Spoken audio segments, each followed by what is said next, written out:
E eu queria falar um pouco nessa noite sobre a adoração do povo de Israel diante do grande livramento que Deus deu ao povo de Israel, que foi a libertação do cativeiro do Egito. Então, por favor, querido, siga com o pastor, Êxodo capítulo de número 14, a partir do versículo 26. Diz assim a palavra de Deus: Disse o Senhor a Moisés: Estende a mão sobre o mar para que as águas se voltem sobre os egípcios, sobre os seus carros e sobre os seus cavaleiros. Então Moisés estendeu a mão sobre o mar, e o mar, ao romper da manhã, retomou a sua força. Os egípcios, ao fugirem, foram de encontro a ele, e o Senhor derrubou os egípcios no meio do mar. E voltando as águas, cobriram os carros e os cavalarianos de todo o exército de Faraó, que os haviam seguido no mar. Nem ainda um deles ficou. Mas os filhos de Israel caminharam a pé enxuto pelo meio do mar, e as águas lhe eram quais muros, à sua direita e à sua esquerda. Assim, o Senhor livrou Israel, naquele dia, da mão dos egípcios. E Israel viu os egípcios mortos na praia do mar. E viu Israel o grande poder que o Senhor exercitara contra os egípcios, e o povo temeu ao Senhor e confiou no Senhor e em Moisés, seu servo.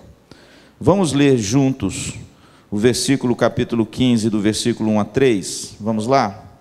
Então entoou Moisés e os filhos de Israel este cântico ao Senhor e disseram: Cantarei ao Senhor, porque triunfou gloriosamente, lançou no mar o cavalo e o seu cavaleiro. O Senhor é a minha força e o meu cântico. Ele me foi por salvação. Este é o meu Deus, portanto eu o louvarei. Ele é o Deus de meu pai, por isso o exaltarei. O Senhor é homem de guerra, Senhor é o seu nome. Irmãos, a libertação do povo de Israel pela mão poderosa de Deus dos egípcios foi o fato, guarde isso, mais importante do Velho Testamento. Esse fato foi um fato tão importante, irmãos, que ele está narrado em quase todos os profetas. E ele está narrado também no Novo Testamento. Quando o apóstolo Paulo escreve aos Colossenses, no capítulo 2, quando ele diz que o Filho nos libertou do império das trevas e nos transportou para o reino do teu Filho em amor, a visão de Paulo era a escravidão do Egito. Paulo, irmãos, ele pensando na escravidão do Egito, ele faz um link e diz o seguinte: olha, a escravidão do povo de Israel no Egito é uma figura da escravidão do ser humano sem Cristo. E Deus então livra o povo dele, irmãos, do tacão de Faraó, de 400 anos de escravidão, e a Bíblia diz que ele tira esse povo com mão poderosa. A Bíblia diz, irmãos, que esse fato foi um fato surpreendente. Foi um fato que foi tomado como terror para os inimigos de Israel. Aonde o povo de Israel chegava para tomar a terra, o terror se apoderava do povo da terra. Por quê? Porque a lembrança do que Deus fez com os egípcios faziam com que aquele povo tremesse de medo. E esse fato, irmãos, sem dúvida nenhuma, foi o fato mais importante, lógico, a não ser a vinda do Senhor Jesus a esse mundo, da história da redenção do povo de Israel. A libertação do povo sobre o tacão de Faraó, depois de 400 anos escravizados por ele, foi, irmãos, uma figura, uma imagem daquela libertação que apontaria para um futuro com a pessoa do Senhor Jesus Cristo, que libertaria a mim e a você do poder e do império das trevas e nos transportaria para o reino do seu Filho em amor. E a Bíblia diz, irmãos, que quando isso acontece, inclusive já passou até novela na televisão. Esse ato é um ato celebrado nos 4 cantos do mundo. O Brasil já produziu um filme muito bonito sobre isso, e Hollywood também. E a gente está acostumado com esse evento, irmãos, esse milagre extraordinário que Deus fez. E a Bíblia diz que quando então acontece esse fato assombroso do povo passar diante do mar vermelho em terra seca, O pastor Luciano, quando esteve visitando o Sinai, nós passamos no mesmo local que dizem os guias que o povo de Israel passou quando saiu do Egito e atravessou para ir para a península do Sinai. Irmãos, até hoje ali não tem condição de dizer que era raso, que era reguinho, que era coisa rasinho. É um mar, irmãos, de dimensões violentas. E um milagre foi maravilhoso, porque a Bíblia diz que quando Moisés toca e ora, a Bíblia diz que a noite inteira soprou um vento, onde essas águas foram se retirando, e quando acontece o dia, a Bíblia diz que eles estão em terra seca e eles passam no meio da terra seca. E uma coisa interessante que o texto fala, irmãos, é que as águas se tornaram como muros, à direita e à esquerda. E a Bíblia diz então que Deus operou de forma miraculosa, Deus tocou nos carros de Faraó, Deus emperrou as rodas dos carros para que eles não alcançassem o povo de Israel. E quando o povo chega do outro lado, a Bíblia diz que então Deus fez com que as águas voltassem e dizimaram todo o exército de Faraó. E a Bíblia diz que o povo então viu aquilo maravilhado. A grande vitória que o Senhor fez em prol do povo. E o povo fez o que depois disso? Cantou.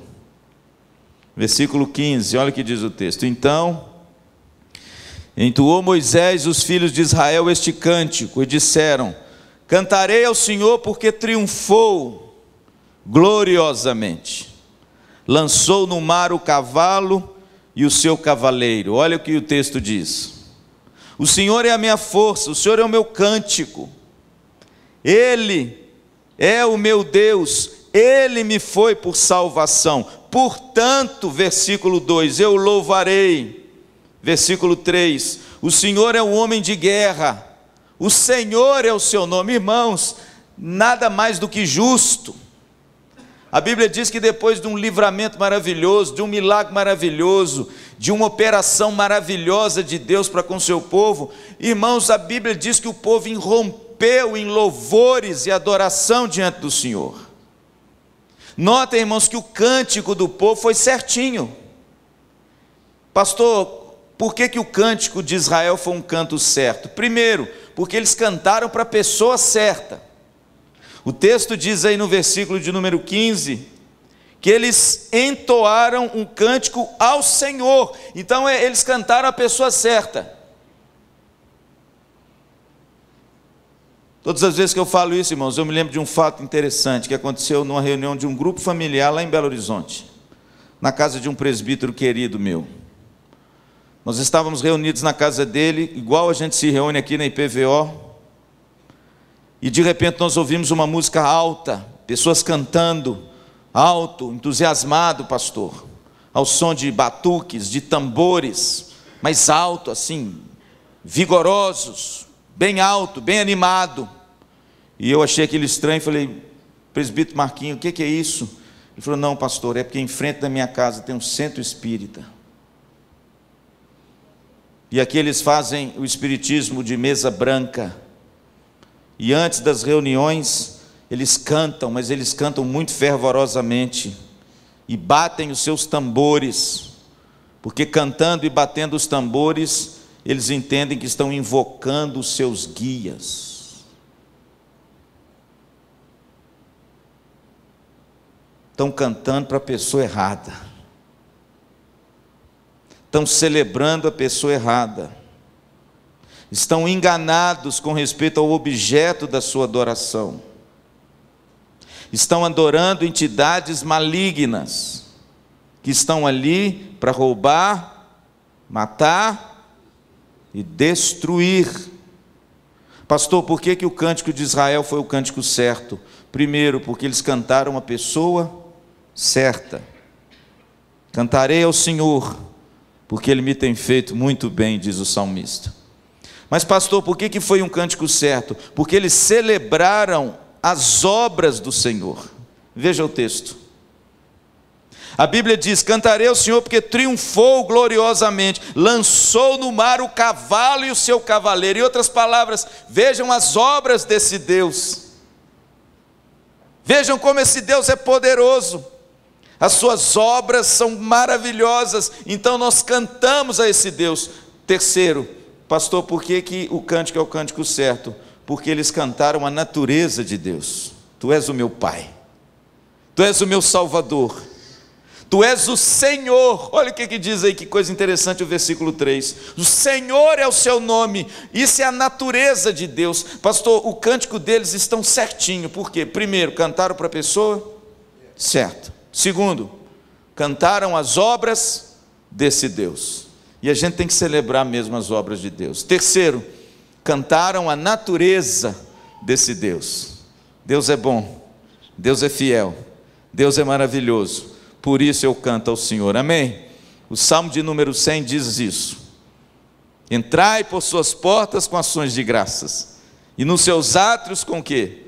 Com hinos de louvor. Porque o Senhor é bom, e a sua misericórdia dura para sempre, e a sua fidelidade de geração em geração.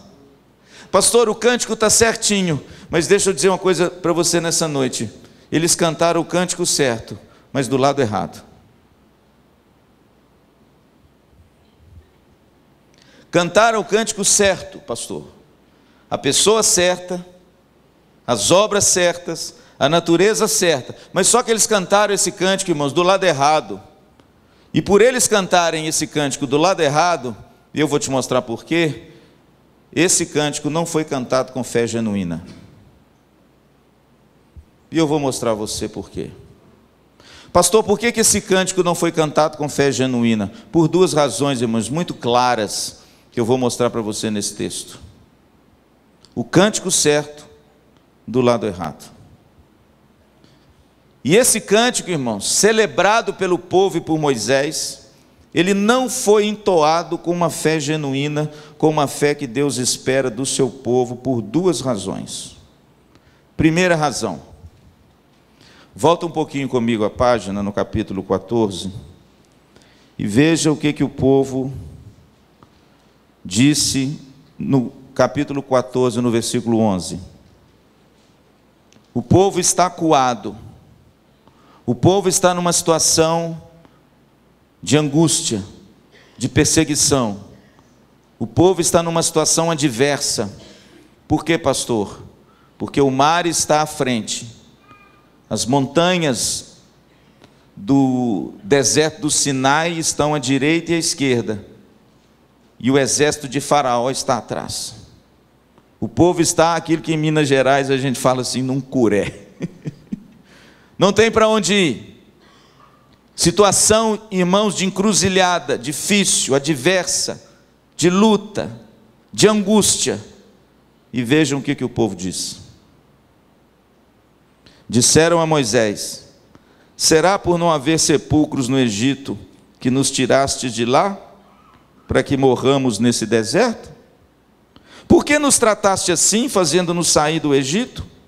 Não é isso que te dissemos no Egito? Deixa-nos, para que sirvamos aos egípcios, pois melhor nos fora servir aos egípcios do que morrer no deserto.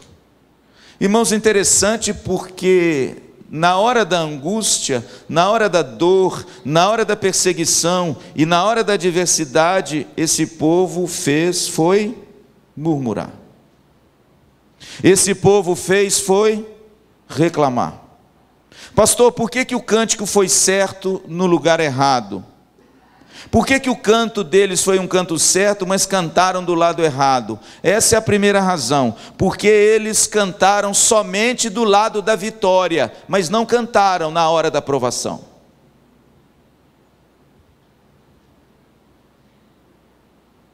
Pastor, por que esse canto foi o canto certo, usando palavra certa, para a pessoa certa, mas cantaram do lado errado? Porque cantar quando tudo vai bem, você não precisa ser crente para isso não. Cantar quando o filho passa no vestibular é bênção. Cantar quando eu arrumo emprego é bênção. Cantar quando a minha filhota está esperando o netinho é bênção. Cantar quando a minha empresa tem um superfaturamento é bênção. Cantar quando eu arrumo um namorado bonitão é bênção. Cantar quando eu arrumo uma namorada é bênção. Cantar quando o namorado me pede em namoro é bênção. Pede em noivado. Cantar quando ele marca a data, aí é festa. Irmãos, cantar quando tudo vai bem, nós não precisamos ter o testemunho do Espírito Santo em nós. Qualquer pessoa canta quando tudo vai bem, ou não?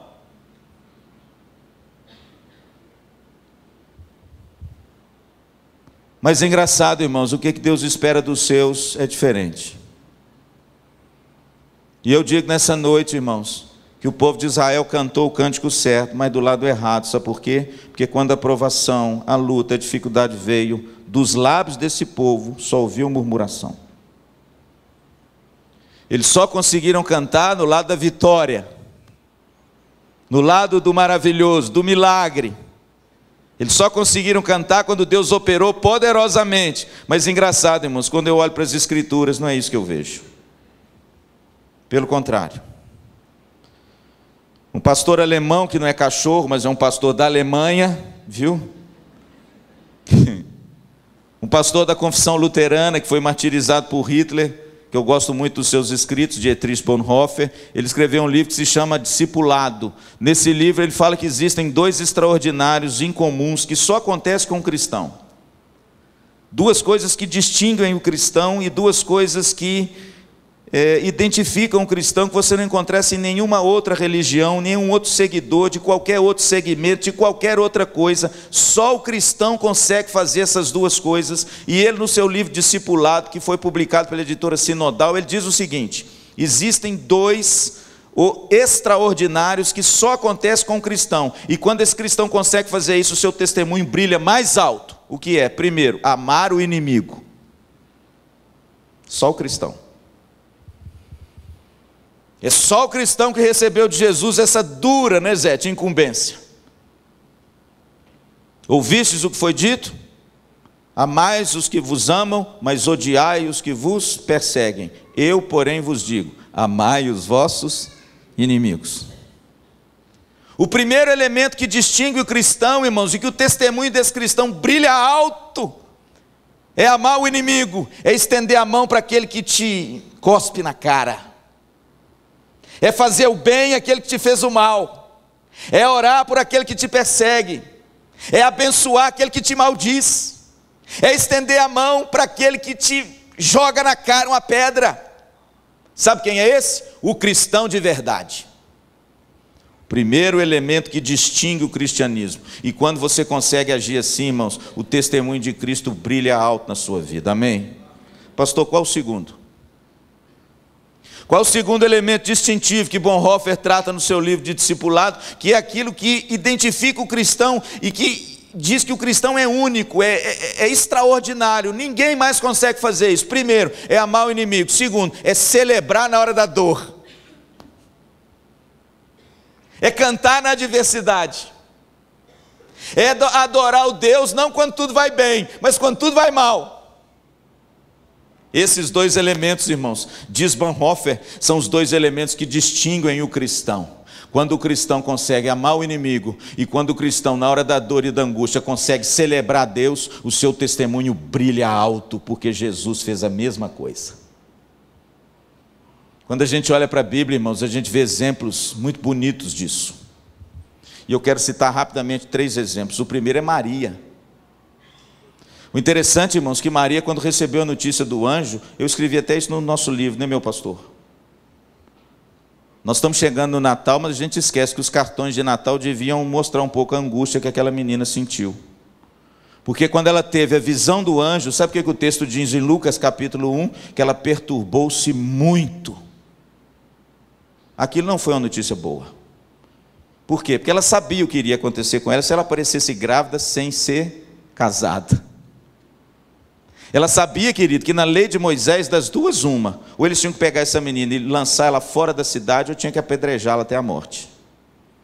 Ela sabia, querido, que aquela saudação seria para ela um negócio muito difícil, e a Bíblia diz que ela perturbou-se muito. Ela tanto se perturbou, Lucas capítulo 1, eu não vou lá para a gente andar rápido, a Bíblia diz que ela perguntou para o anjo: mas como? Eu não tive relação com homem nenhum, como é que eu vou ficar grávida? E a Bíblia diz, irmãos, que aquela menina ficou muito perturbada, e é verdade, sabe por quê? Porque a narrativa de Mateus diz que José a deixou secretamente. Engraçado, irmãos, com a saudação do anjo e com a bênção de Cristo, veio uma tragédia para a vida dessa moça. O casamento foi desfeito. A família não ia engolir essa história. Como é que ela ia explicar para a família que ela estava grávida do Espírito Santo? Cá para nós, irmãos. Mamãe, você engolia isso da sua filha? Deus que me perdoe, se a minha filha, papai, estou grávida. Olha, foi o Espírito Santo. Apareceu um anjo. Por mais crente que a gente seja, né, irmãos? Mas deixa eu te dizer uma coisa, foi isso que aconteceu com Maria. Você pode imaginar o aperto dessa menina, a dor que ela sentiu, a angústia da alma. Sabe o que diz, Cláudio, o texto lá em Lucas? Que ela foi se refugiar na casa da tia. Como é que a tia chamava? Isabel. Ela fugiu. Sabe quanto tempo ela ficou na casa de Isabel? O texto de Lucas diz: 3 meses. Quando ela chega na casa de Isabel, querido, sabe o que Maria queria, pastor? Ela queria acolhimento. Ela queria compartilhar com Isabel a dor que essa menina estava sentindo. Sabe por quê? Porque as consequências, irmãos, daquela atitude dela, de ter recebido aquela visão do anjo, são consequências terríveis demais. Ela tinha que enfrentar uma sociedade, irmãos, que definitivamente não ia acreditar que ela estava grávida pelo Espírito Santo. E aí ela vai, irmãos, na casa de Isabel, mas quando ela chega na casa de Isabel, tem um bebê de 6 meses no ventre de Isabel. Quem é esse bebê? João Batista. Quando Isabel recebe Maria, a Bíblia diz, irmãos, que o bebê no ventre de Isabel, ele se revolveu no ventre de Isabel, e Maria ficou cheia do Espírito Santo.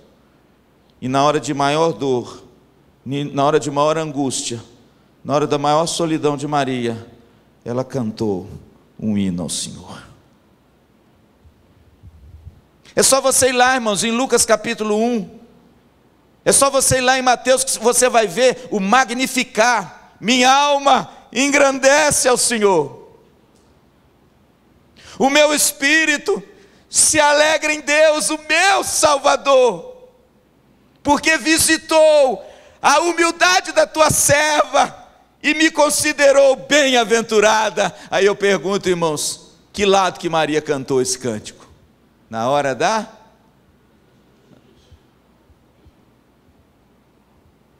Foi na hora da dor, irmãos.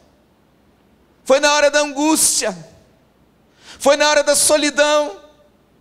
Foi na hora, de repente, que muitos choram e murmuram. Maria compôs um hino lindo que nós cantamos nas igrejas, não é? Minha alma engrandece ao Senhor. O cântico certo, do lado certo. Por quê? É do lado da dor, da angústia. E aí, irmão, você sabe o que eu acho? Isso sou eu, viu? As elucubrações do pastor Luciano. Eu acho que Maria ensinou seu filho Jesus a fazer isso. Eu acho que quando Jesus cresceu na cidade de Nazaré, ajudando o pai a fazer a carpintaria, porque a Bíblia diz que ele era carpinteiro. Eu acho que Maria, quando ensinou o menino a torar, quando levou ele no templo, ela deve ter falado assim: meu filho, você precisa aprender a adorar o Deus de Israel, não é quando tudo vai bem não, porque isso aí não precisa ser crente para fazer isso não. Você precisa aprender a adorar o Deus de Israel, quando tudo de repente às vezes vai mal. Eu acho que ela deve ter ensinado o menino Jesus, né? Ele foi menino, você acha que ele deu um pulo assim? Ele foi menino, a mãe dele ensinou ele a Bíblia, O pai dele, ele foi ensinado, a Bíblia diz que ele crescia em graça e sabedoria diante dos homens e de Deus. Filho, eu vou te ensinar, porque a mamãe, quando você nasceu, aconteceu isso, e olha, a mamãe não ficou reclamando e murmurando, mas a mamãe entoou um cântico. Olha o cântico que a mamãe entoou. Eu escrevi aqui para você, lê esse cântico aqui, olha, está vendo? Eu escrevi quando o anjo me visitou. E deixa eu te ensinar, esse cântico que eu cantei na hora mais escura e dolorosa da minha vida, por sua causa. E aí sabe o que eu acho, pastor Edward? Que Jesus aprendeu. Sabe por quê? Porque a Bíblia diz que Jesus se reúne com seus discípulos na ceia. E a gente sabe, o pastor Luciano já ensinou para vocês que a ceia foi um momento devastador para Jesus. Durante a ceia, aconteceram 4 coisas. Durante a ceia, Jesus foi traído. Durante a ceia, ele foi negado. Durante a ceia, sua alma se angustiou. E durante a ceia, ele foi abandonado por todos. Um momento, irmãos, de maior dificuldade, devastador para Jesus. Você imagina que ele tira a toalha de cima e lava os pés de quem? De Judas. Imagina que ele tira a toalha de cima, a vestimenta se cinge com a toalha e lava os pés de quem? De Pedro. E ele sabia que um iria traí-lo e o outro iria negá-lo. E a Bíblia diz que quando Jesus, irmãos, está na mesa com seus discípulos, sabendo tudo o que iria acontecer com ele, às portas da cruz, às portas do Getsemane, às portas do suor, com lágrimas correndo no seu corpo e caindo no chão, Jesus aprendeu a lição. Marcos capítulo 14, olha que coisa bacana que acontece. No versículo 26, ele na ceia, o texto diz assim: e tendo cantado um hino, saíram para o Monte das Oliveiras. Irmãos, isso é muito bonito, sabe por quê? Porque o povo de Israel cantou um cântico maravilhoso, o cântico certinho, teologicamente certinho, mas dá licença, cantaram do lado errado. Para você celebrar as maravilhas de Deus, na hora da vitória, qualquer um faz. O diferencial, aquilo que Deus espera do cristão, aquilo que eleva o seu testemunho aos píncaros da glória, aquilo que faz de você aquilo que Jesus diz em Mateus 5,16, assim brilha a vossa luz diante dos homens. Não é, irmãos, cantar certo na hora só da vitória, mas é você entoar um hino de louvor ao seu Deus na hora da provação. Maria fez isso, Jesus fez isso, mas sabe quem fez isso também? O apóstolo Paulo. A Bíblia diz que Paulo tem uma visão na cidade de Troade. A Bíblia diz que ele quer ir para a Ásia, mas o Espírito Santo quer que ele vá para a Europa, e graças a Deus porque Paulo foi para a Europa, porque se ele não tivesse ido para a Europa, você não estava aqui, e nem eu. A Bíblia diz que ele tem uma visão e diz: passa a Macedônia e ajuda-nos. E Paulo entendeu que aquela visão era de Deus, e sabe o que ele faz? A Bíblia diz que ele pega o seu companheiro Silas, pega alguns que estavam com ele, e parte para a cidade de Filipos. Quando ele chega na cidade de Filipos, irmão, só alegria. A Bíblia diz que ele converte, o Espírito converte Lídia, ele prega, ela abre a sua casa, houve uma alegria muito grande, já tem um ponto de pregação, o negócio começou bem, mas a Bíblia diz que alguns se levantam na cidade e lincham o apóstolo Paulo, rasgam as suas roupas, açoitam o apóstolo Paulo publicamente com varas, jogam o apóstolo Paulo numa prisão e prendem os seus pés nos troncos.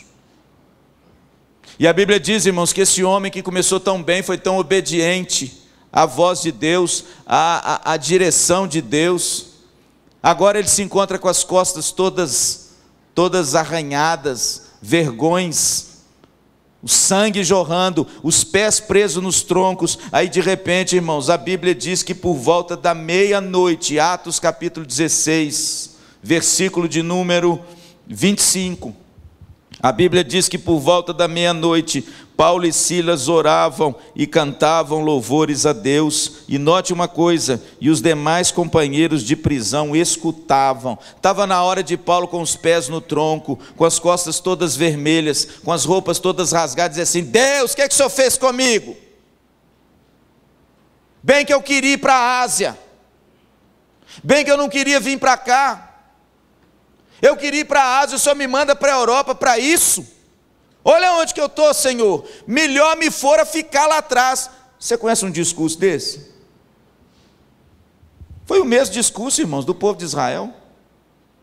O povo de Israel, irmãos, quando chegou ali no Mar Vermelho, virou para Moisés e disse assim: não dissemos para você para não sair de lá? Era lá que a gente tinha que ficar. O Senhor nos tirou de lá para morrer nesse deserto.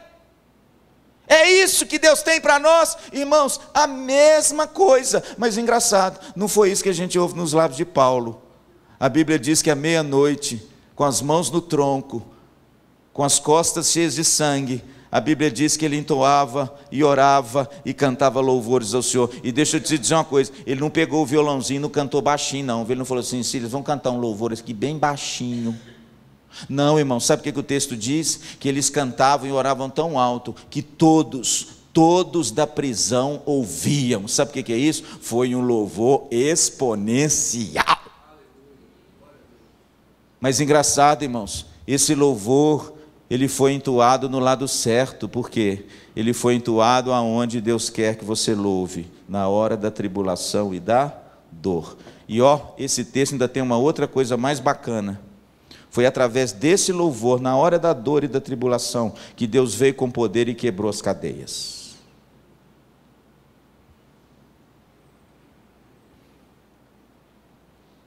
É por isso, irmãos, que eu digo que o cântico de Israel foi um cântico certo, mas infelizmente ele foi um cântico do lado errado.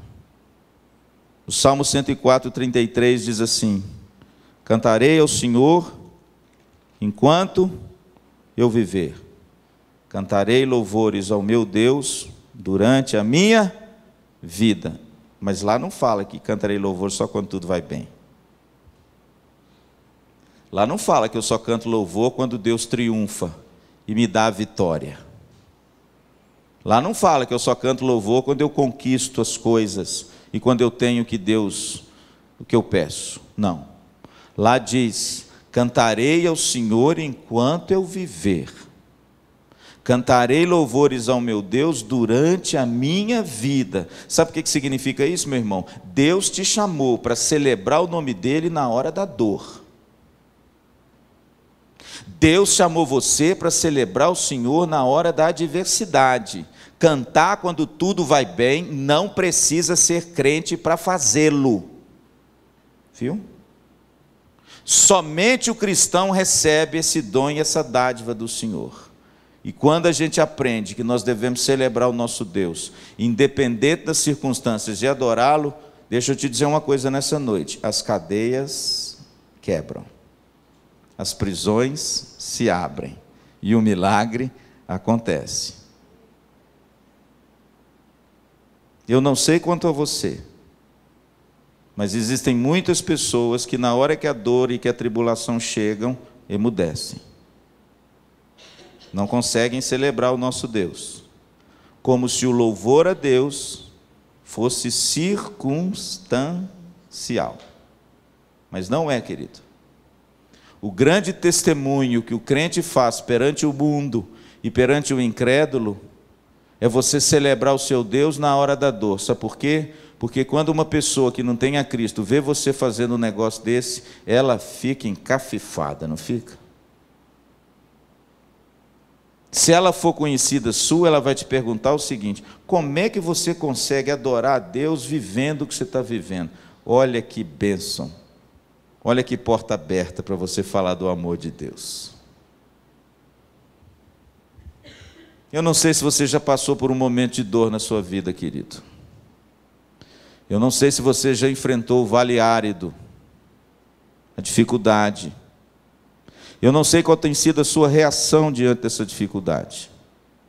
Mas uma coisa eu te digo nessa noite, de experiência própria: exercite adorar o Senhor na hora da dor. Exercite celebrar esse Deus do lado certo, do lado da adversidade, do lado da angústia, e certamente o seu testemunho vai brilhar alto e Deus vai usar você de forma poderosa, amém? Mas eu quero terminar. Pastor, qual a segunda razão do porquê que foi o cântico certo do lado errado? E mais uma vez, irmãos, eu comprovo para vocês que o cântico do povo de Israel não foi entoado com fé genuína. Sabe por quê? Versículo 22 do capítulo 15, por favor, siga aí comigo. A Bíblia diz, irmãos, que depois desse hino tão glorioso, que está até no verso 18, a Bíblia diz que a profetisa Miriam, versículo 20, e também as mulheres começaram a cantar, começaram a dançar, e falaram as mesmas coisas que Moisés e o povo falou. Aí, irmãos, no verso 22, o povo partiu. Olha o que acontece agora. Fez Moisés partir a Israel do Mar Vermelho, e saíram para o deserto de Sur, caminharam 3 dias no deserto e não acharam água. Afinal chegaram a Mara, todavia não puderam beber as águas de Mara, porque eram amargas, por isso chamou-se Mara. Está aí o nome de Ruth, da Noemi, ser trocado, está vendo lá na frente? Verso 24, e o povo murmurou contra Moisés, dizendo: que havemos de beber? Irmãos, interessante que a Bíblia diz que eles chegaram em Mara, e quando chegaram lá as águas eram amargas. Pastor Luciano esteve lá em Mara. Nós fizemos a rota que Moisés fez, ou pelo menos eles entendem que ele fez, até o Sinai. E nós passamos nesse oásisinho que tem lá, que até hoje se chama Mara. A Bíblia diz que 3 dias depois, irmãos, apenas 3 dias depois, o louvor do povo sumiu dos seus lábios. E na primeira dificuldade, o que eles fizeram? Murmuraram. E chegaram a Mara, irmãos, 3 dias depois murmuraram. E a Bíblia diz que depois que eles chegaram a Mara, Deus então prova esses homens. Deus joga uma árvore dentro. O texto você conhece, a água fica doce, eles tomam, aí de repente eles saem de Mara e vão para Elim. Olha o capítulo 16, no versículo 1. Partiram de Elim, e toda a congregação dos filhos de Israel veio para o deserto de Sim, que está entre Elim e Sinai, aos 15 dias do 2º mês, depois que saíram da terra do Egito. Verso 2. Toda a congregação dos filhos de Israel murmurou contra Moisés e Arão no deserto. Pastor, até quando esse povo vai murmurar? Irmãos, essa é a segunda razão pela qual eu digo, sem sombra de dúvida, que esse cântico foi o cântico certo do lado errado, porque ele não foi entoado com fé genuína. Sabe por quê? Porque o primeiro sinal de dificuldade, o louvor sumiu. A adoração sumiu e a murmuração voltou. O interessante, irmãos, que o povo era um povo murmurador, reclamava de tudo, não estava feliz com nada, e a Bíblia diz que o povo murmurou em Mara, versículo 27, murmurou em Elim, capítulo 16, versículo 1 e 2. Agora, irmãos, sabe o que a gente pensa nisso tudo? O apóstolo Paulo, irmãos, ele usa esse incidente aqui, lá em 1 Coríntios, capítulo 10. E sabe o que ele fala lá em 1 Coríntios capítulo 10? Que tudo o que aconteceu com o povo no deserto, que tudo o que eles viveram no deserto, que tudo o que eles experimentaram no deserto, são exemplos para nós hoje. Pastor, onde que está isso? Está em 1 Coríntios capítulo 10, versículo 6. Ele usa os exemplos do povo de Israel no deserto para dizer que tudo foi escrito para mim e para você. Você quer ver o texto? Ora, estas coisas se tornaram exemplos para nós, a fim de que não cobicemos as coisas más como eles cobiçaram. Irmãos, Paulo está dizendo que tudo que o povo viveu e enfrentou no deserto foram exemplos para nós, inclusive a murmuração, versículo 10. não murmureis, como alguns deles murmuraram e foram destruídos pelo exterminador. E no versículo 11, irmãos, ele vai mais longe ainda. Olha o que o apóstolo Paulo diz: estas coisas lhe sobrevieram como exemplos, e foram escritos para advertência nossa, de nós outros, sobre quem os fins dos séculos têm chegado. E aí ele diz um texto que é usado muito fora do contexto: aquele, pois, que pensa estar em pé, veja que não caia. Pastor, qual é o contexto que Paulo está usando? Paulo, irmãos, contou a história do povo do deserto e viu que lá o povo de Deus, Israel, que foi chamado para ser o povo de Deus, ele praticou a cobiça, a imoralidade, a idolatria, a arrogância e a murmuração. Quando as adversidades vieram, irmãos, esse povo só sabia murmurar e reclamar. E Paulo então diz assim: olha, aquele que pensa está em pé, cuide para que não caia. Não caia em quê, pastor? Nos mesmos pecados que o povo de Israel caiu. Esse é o contexto. O que Paulo está dizendo é o seguinte: isso que aconteceu no passado, irmãos, vale para nós hoje como exemplo. Para quê? Para que nós não pratiquemos as mesmas coisas que eles fizeram. E aquele que pensa que está em pé, cuide para que não caia. E uma dessas coisas, irmãos, é a murmuração, é a reclamação, é o mau testemunho, irmãos, quando você desanda a reclamar e a murmurar, porque as coisas aparentemente fogem ao seu controle. A mensagem para você nessa noite: o cântico certo, do lado certo. Pastor, o que Deus espera de nós? O que Deus espera da sua igreja? Deus espera, irmãos, o mesmo que aconteceu com Maria, que quando a dor bater na minha porta, quando as circunstâncias fugirem do meu controle, quando de repente eu for afligido por alguma perseguição, alguma luta, dos meus lábios não saia murmuração contra o Senhor. E eu aprenda, irmãos, em todas as circunstâncias, sejam elas boas ou ruins, a celebrar o meu Deus, um hino de louvor ao meu Deus, por quem Ele é, por tudo que Ele fez, por tudo que Ele faz e por tudo que Ele ainda fará, inclusive as coisas ruins. Adorar a Deus, irmãos, do lado certo, todos adoram. Todos cantam quando tudo vai bem. Todos celebram quando tudo vai bem.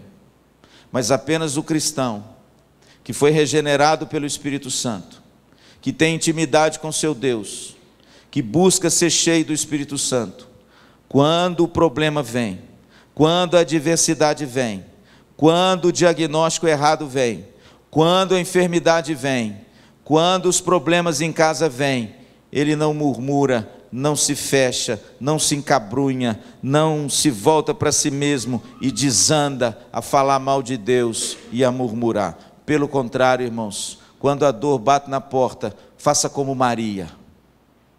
Minha alma engrandece ao Senhor.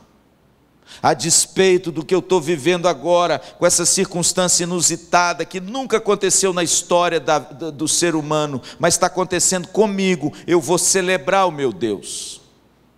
Faça como Jesus, traído pelos seus, abandonado pelos seus, negado pelos seus mais íntimos, com a alma angustiada e amargurada, de não ter ninguém a acompanhá-lo até a cruz.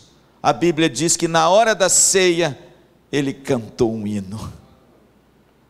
Faça como o apóstolo Paulo, enclausurado, irmãos, nas prisões, nas angústias da sua alma. Celebre a esse Deus, adore a esse Deus, cante louvores a esse Deus, porque afinal de contas, irmãos, o louvor liberta, amém? O louvor quebra as cadeias, o louvor muda as circunstâncias, amém? Mas isso quando você canta do lado certo, do lado da dor e do lado da tribulação, amém? o cântico certo do lado certo.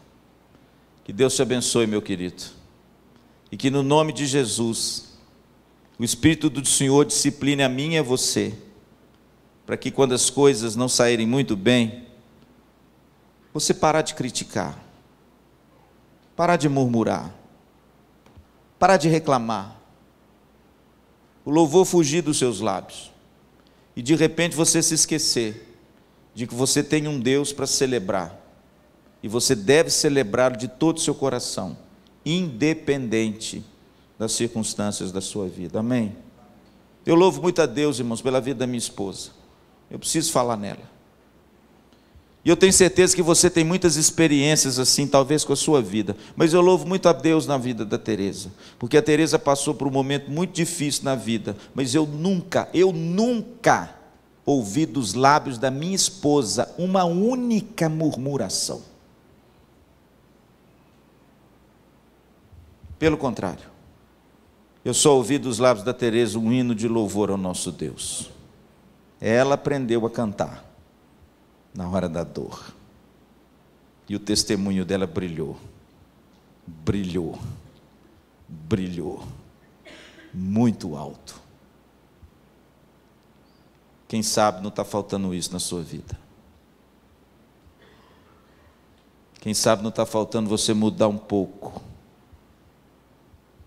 a sua postura, e ao invés de você achar que tem que viver a vida reclamando e murmurando, porque nem tudo sai do jeito que você quer, você aprender a celebrar esse Deus, em toda e qualquer situação, amém? Amém?